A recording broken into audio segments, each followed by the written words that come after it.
Welcome to the Goddesses of Social Work podcast, hosted by Renita Davis, licensed clinical social worker, board-approved social work clinical supervisor, and facilitator of the Goddesses of Social Work supervision community. Join us as we travel through the social work journeys told by the Goddesses of Social Work community members, past and present, as they make their way toward clinical licensure. Welcome to the Goddesses of Social Work podcast. In today's episode, Brittni Benjamin, LICSW, has graced us with her presence. Brittni Benjamin is a licensed independent clinical social worker who currently works with children ages 3 through 18, providing school-based therapy services. Brittni uses an eclectic array of modalities to treat children with mental health disorders, such as anxiety, depression, ADHD, mood disorders, and trauma, but her most utilized are child-centered play therapy, DBT, trauma-focused CBT, and sand tray techniques. Welcome, Brittni. I am super excited to have you on the show today. Hey, Renita. It's been very, very exciting to be here and to see you again. Yay. Brittni, reading your bio, it oozes with expertise in the clinical treatment of our children and adolescents. Where does the motivation come from to go out and obtain so much education and the certifications on how to offer our kids the best treatment possible? Um, I would say that I've always been one that likes to just have knowledge of all things. So it's been a little bit of wanting to make sense of the reasons why these modalities work to treat these certain things and why certain modalities speak to children and adolescents opposed to others. So for me, if I can have the foundation of why first, then that helps me. But also, I've been very lucky enough to work in agencies that want clinicians and social workers, therapists, all the like to have this training. And so I haven't had to come out of pocket, thankfully. And I've utilized those opportunities to definitely get the training. Such a great answer. I love that. We were actually talking about that in our group last night. One of our social workers, she's a school social worker, she gets to go to all the school social work conferences, and they're always in different cities in our states. And I love that that's one of the perks of us having to do the continuing education units is the Yeah. part we get to travel. Yeah, I love that. Brittni, I kind of will put you on the spot just a little bit. I heard you say, and I love that part of your brilliant mind, but heard you say the why of why a modality works. And so I'm just curious because I don't have any expertise in sand tray therapy. Do you mind sharing why does sand tray therapy work? So I actually just attended a sand trade training about 2 weeks ago. And so in this training, the instructor actually had us practice being the client and the therapist. So I can at least say on the client side, um, it's something about having the visual and then also speaking it that connects everything. So they use the neuroscience theory to kind of explain like how we have our left brain that holds all of the logic and information, and then we have our right side that holds all the creativity, the emotions. And so it's about, kind of getting those enmeshed to really experience and process situations. So as a person that had to do it from the client side, it definitely like draws out that emotion, especially if it's hard for you to like tap into that at the time. So I think the neuroscience of it all is what kind of helps clients process situations. For you to be so new at learning it, you did such a great job of explaining it. I think I even heard the word in my head, coherence. It's like getting the right brain and the left brain, left side to the brain to be in coherence. And isn't that what we're trying to do with our clients is to help them find balance within themselves? And the mind is Mhm. like one of the most important parts to do that in. That's really great. I'm so glad you had those opportunities. Brittni, tell me a little bit about your social work journey. So my social work journey started off actually not in social work. I got my bachelor's in psychology. I always knew I wanted to be a therapist, but I kept trying to make it work in like counseling programs, and those programs just did not speak to me. I could not ever get past the first semester. Because for me, it was like, okay, we're talking about these theories. The theories are good, but I wanted to know why it worked with people or why, like, how people go about the world. So when I got a job at the prison as a mental health technician, there was a social worker who was doing basic training with me. And he was like, you can do therapy as a social worker, right? And I was like, I had no idea. Because, of course, kind of like everybody else, I was ignorant to the fact that social workers don't just go into homes and take children out of their homes. Like, one, that's the least thing that they're trying to do. So when he told me that, I went and I looked up programs, and that's how I stumbled upon Tulane's online program.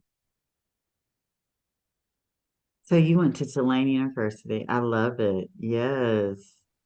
So then you went through the online you know what? I don't think I've spoken about this yet or asked about this yet because it was before the pandemic that you got your MSW. So now the MSW online programs are a lot more, um, there's a lot more opportunities to do your social work degree online. I'm old school. I was at a brick and mortar.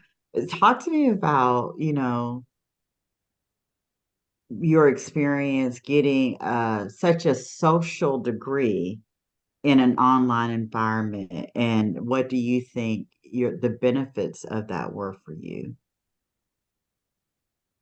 So their online program was actually one that I had never encountered before, in which you had to still log in every week and go to class on Zoom. So it was still, to me, it felt like I was still in class. I needed that part where we talk and process all this information that we've read.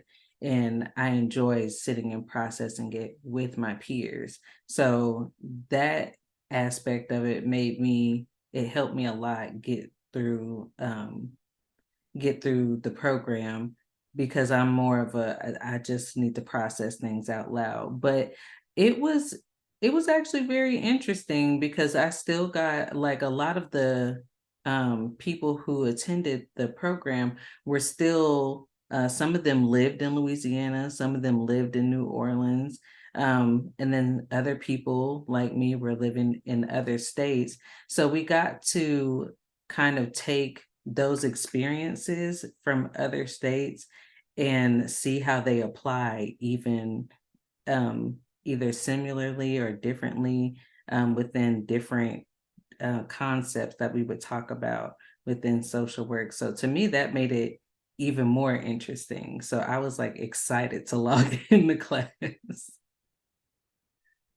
I love that. I was just in New Orleans last week. It's my favorite city. And so to I hear that you haven't went to been. Tulane is really fascinating. And I also, when you did start, you've been done with supervision and all that. In fact, you're a clinical social worker now, but we did supervision together and we did it via Zoom. You were used to having folks from all around different areas and different areas of expertise and places coming together, talking about their experience, their continued journey on social work through supervision. So it felt like home to you, I'm sure. Oh, it did. It very much Yeah, did. yeah. So you went, and I love that one again. It was a male social worker who said, you could do counseling, and then that got you in touch with the MSW program at Tulane University, and you got your graduate degree. What was next on your journey? So from I had kind of mentioned before, I knew I always wanted to do therapy. So I was going to, quickly go the route of how going about getting my clinical license. So of course I had to take my test for my LMSW. Once I passed that, I started working as a school-based therapist. So from there, I've just stayed working with kids up until I got my clinical license. And I'm pretty sure that I found like my home working with kids and adolescents. Did you know that? Did you know what population you wanted to work in, or was it from just having this experience that you felt like you found home? I knew starting therapy that I was not doing therapy with kids. And then it turned out that is actually the population that I find the most joy in working with. Um, I've enjoyed all the populations, but it just feels like home when I'm working with kids and adolescents. It doesn't feel like work. It feels like this is what I'm naturally doing every day. Why do you think working with kids is so impactful? What do you think the importance of the work that you do is? I believe the importance of it is one is kind of like targeting a problem or an issue right at the source.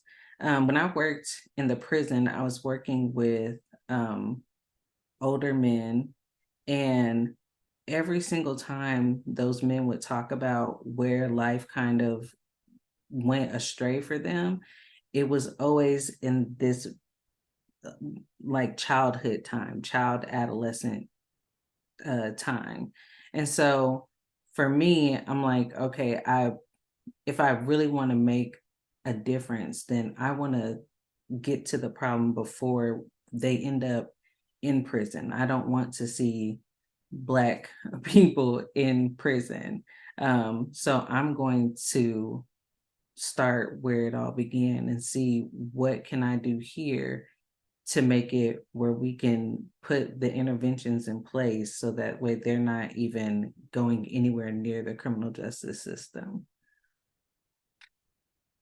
Yeah, what is it called? The preschool to prison pipeline Yes, that we talked yes. a lot about in previous years. You feel like the work that you're doing kind of closes that or cuts that pipe Yes. off. Yeah. Yeah, it cuts it off. You talked a lot about knowing the why. When I asked you about why, you go out and get so much education and certifications to be an expert in this particular area of social work. And then you talked about, needing to know why and some other, I wrote the word down, curiosity, right? And then so now that your population is kids and adolescents, how do you think your natural tendency to be curious is helpful or impactful in the work that you do with kids? Well, one, my clients would probably say I'm nosy and not curious. But I tell them, yeah, I am nosy because I want to know about you. And I think that takes them aback initially. They're like, this person actually wants to know about me and my interests and my opinion. Because unfortunately, in society, kids are not given a voice to speak their feelings or emotions, and they very much have them like every other human person does. Um, and so I like the fact that me being curious about them gives them the space to be themselves, to express their feelings, to explore their feelings, to identify their feelings. And so it just kind of helps them like identify who they are, especially at a point in time where especially with adolescents, they're at a point where they're kind of understanding like, hey, like my household doesn't quite look the same as everyone else's, and maybe I don't quite have the same values and morals as my parents. Where does that put me? So I like that I give them the stage to explore that. Such a great answer. Such a great answer. Yes, you made a point that kids are human people too. Yesterday, one of my other social workers said the exact same thing, that I think that, she said that she thinks that people forget that kids are people too. I would love just for a minute or so if you can explore that concept a little, or remind us all, especially social workers listening to this, who are either thinking about working with kids or are working with kids. Just let's explore the concept that kids are people too. Oh yeah. I think we're just used to, especially depending on where you grew up. Some people are raised that kids are to be seen, not heard. And then not even realizing like themselves how that's affected them as an adult. And I think when we think about one, the client's right to self-determination, we have to trust that even at, some developmental level, that children know what they need and what they want. And it's just a matter of being curious enough to figure out what it is that they need or want. What are they trying to convey their needs or wants are? And then also helping them practice, assertive communication. Everyone talks about boundaries, and it's even now that I'm going to therapy that I'm seeing like how the way I was raised has hindered me from developing good assertive communication and boundaries. So it starts at home. And so if we're coming in as clinicians, as social workers to help to help the child, then we have to help them practice having that assertive communication by allowing them to tell us what their needs and their wants are within, of course, the developmental range, but giving, even if they're not conveying it the right way, then we help them with the words to be able to properly convey what they need. But I think keeping in mind that the right to self-determination for that goes for any client, no matter what age they are. Honey, you are speaking my love language, NASW Code of Ethics. Such great answers. I got to interview so many amazing social workers.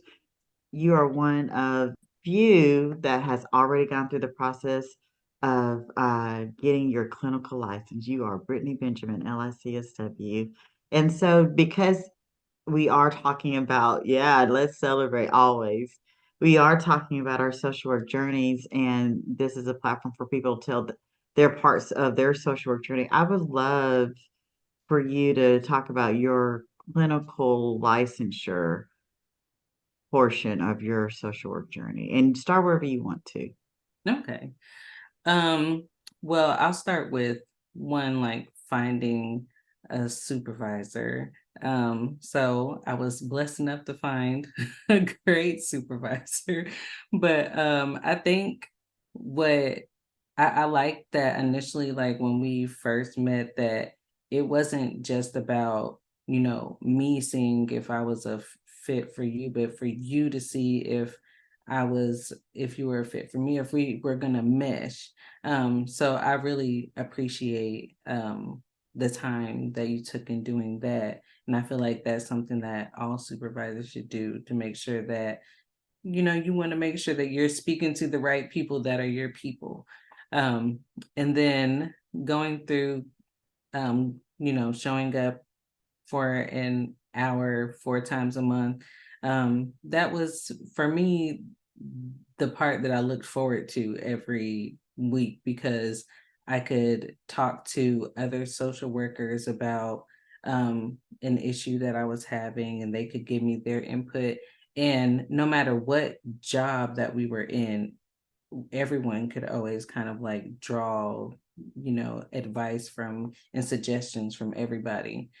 But once I was finished with that, I took a little bit of time and I studied for my clinical exam the same way I did for my master's. I did a practice exam and tried to score within a certain range according to like the book. Um, and then went in and took the test and passed it, thankfully. But yeah, that was, I think the test, there's definitely a difference, I would say, as far as one is more dealing with like, do you know the like steps like through and through, like assessment and everything. I would say the master's one was more, I felt more recall questions. So I would say pay attention to those two things when studying for either exam. But thankfully, I passed the test on the first try, and um, I'm looking forward to really just being able to have more opportunity to one, like be my own agency. So yeah, I'm looking forward to that. What a perfect segue. But before I segue, congratulations on passing on the first try. I know that so many people have struggled, but I also love to celebrate people who've been able to pass it on the first try as well, because that tells the rest of us it is possible. Mhm. It is possible to be able to do that. And Definitely. congratulations and kudos to you. Thank As you. we segue into the second part of that, like, okay, now you're Brittni Benjamin, LICSW. What plans do you have going forward on your social work journey? I definitely want to continue working with children and adolescents. Um, I want to go into private practice. And more so, my target would be like working with Black families. Um, I just, that's just where I'm drawn to. And and also like supporting those that just don't have the means to um one, be educated in like mental health, and then also having access to those services. I've seen a lot of kids do really, really well with play therapy. So play therapy is one that I'm still gonna continue to receive like further education in. I don't know if I'm gonna pursue like the registered play therapy credentials, but that might be a thing. But I want to continue with that, and then also with like trauma, continuing education with trauma services and different modalities for that can help treat trauma. But for right now, that's kind of where I'm at. That's a perfect place to be. I love it. And I love that you're focused. And I don't think you should ever be afraid to say that. I think sometimes, when we want to zone in on a certain ethnicity or race, we kind of get a little nervous and like, oh, I really kind of want to focus on Black families. But we need folks who look like us doing this work and being accessible. And so say it loud, say it from the rooftops. I am going to work with Black families who need mental health services. That's what we're Yeah, doing, and you're going to do it well. And those families are going to be really, really blessed to have gotten you as a clinician. thank you. Yeah, Brittany, who was either your favorite social work instructor or your most impactful social work mentor? This question was a little hard for me just because I feel like I gain something from everybody. But in lieu of my grandmother actually passed away at the end of September, and at her, while they were giving her eulogy, um, e- everybody said the same thing. You encounter anybody in the town of Headland, Alabama, they're going to say the same thing about my grandmother. And that was that she loved to serve and she served her community. I feel like she's the reason why social work spoke to me, and that is just like in me innately. Um, she did a lot with caring for kids and other children. Um, she would go sit with those who were on their deathbeds and sing and pray with them until they passed. She was doing the grassroots social work, and that to me just speaks a lot. It really puts in perspective to me like where I get this from, like where this innate sense to do for my community comes from. And so I would say that she's definitely one that I look up to. Oh my goodness, Brittni.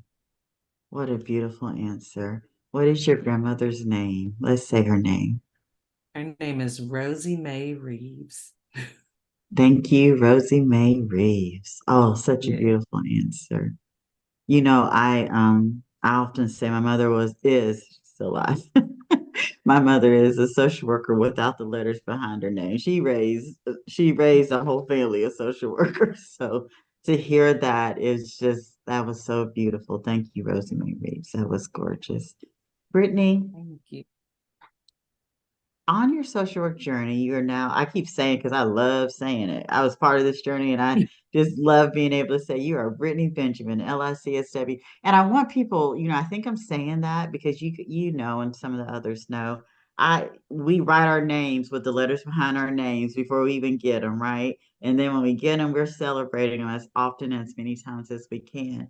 But on this social work journey, what are three things that you would take with you? If you were talking to, young Brittni Benjamin before all the letters, what would you say, Brittni, take this with you on your social work journey? I would say grace, lots and lots of grace. For times where, especially if you're type A perfectionist like me, like one that's just not like humans are not robots. You can't just, guess every person's single move. So just grace in the fact that you're not going to know it all, but you're not meant to know it all. You're just meant to be curious. And I would say a journal/therapist, because I feel like when you're working with people, you never know when you'll encounter that person that might bring up something that either you've been running from all your life or you just like dismissed, just to make sure that you're like covering your bases. And so I say /journal because one, therapists they ain't cheap. But journaling, I think I think journaling and just processing as well, like things from childhood up until, current, is good as well too. So definitely journaling and processing the things that you've gone through, maybe things that might come up even if you're doing your social work, you're in social work for or in grad school, sorry, for your social work degree, like seeing what comes up for you, reflecting on some of the conversations or the concepts that may speak to you or that you have a hard time with, seeing where that comes from, being curious about yourself first before you're going off and being curious about other people. And the last thing, boundaries.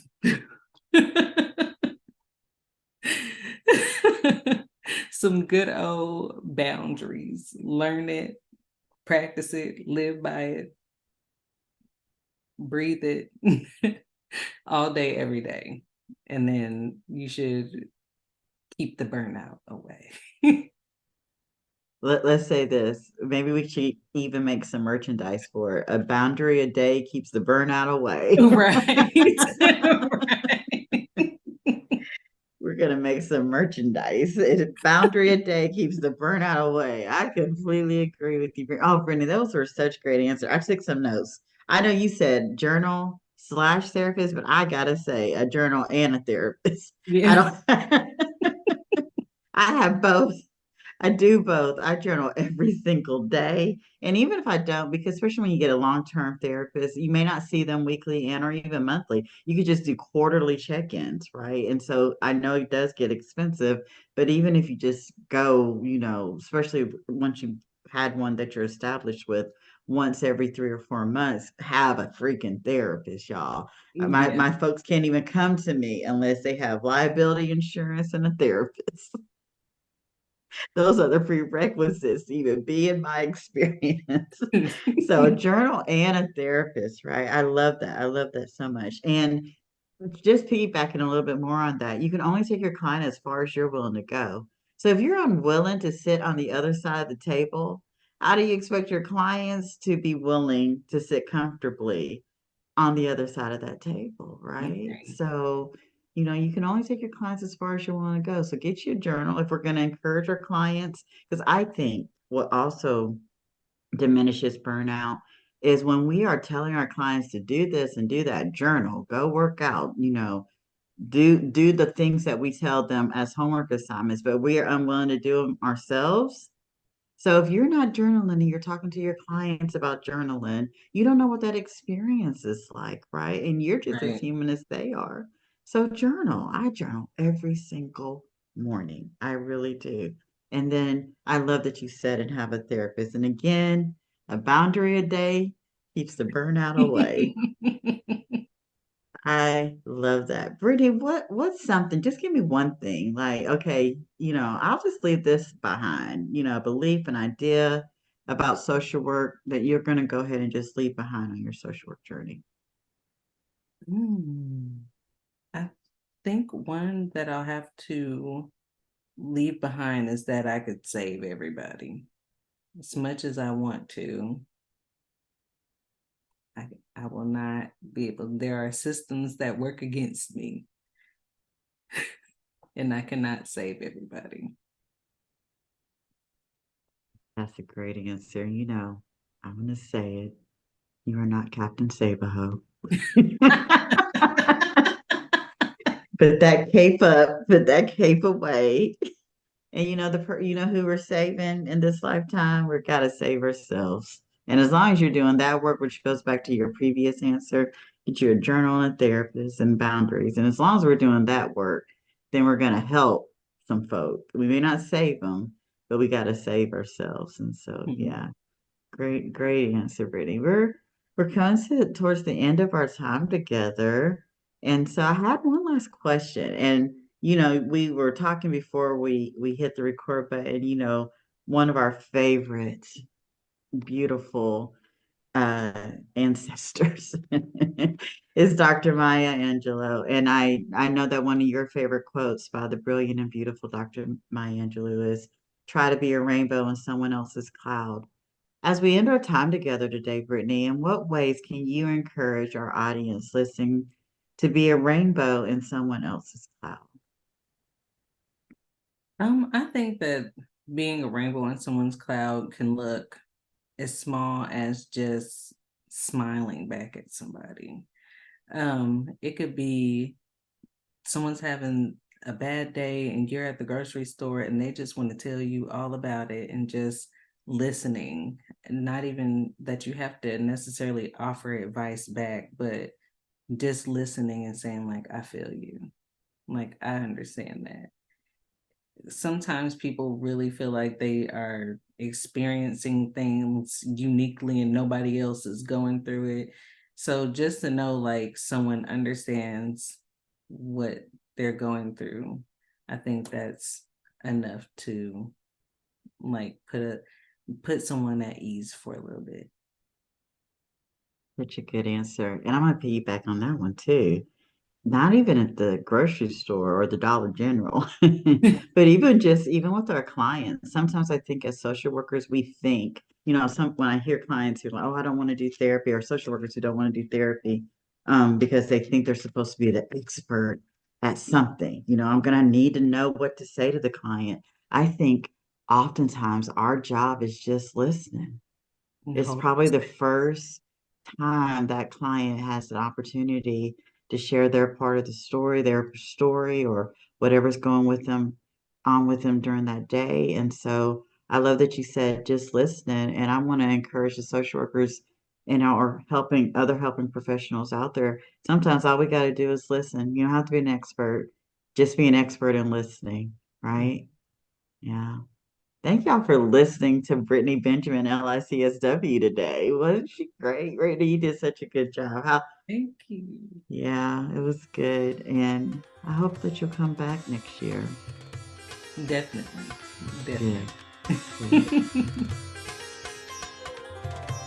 Thank you for listening to today's episode of the Goddesses of Social Work podcast. We are glad you were here. If you like this episode, please come back to hear more stories of the journeys through social work, and please leave us a review on Apple or Spotify. See you next time here on the Goddesses of Social Work podcast.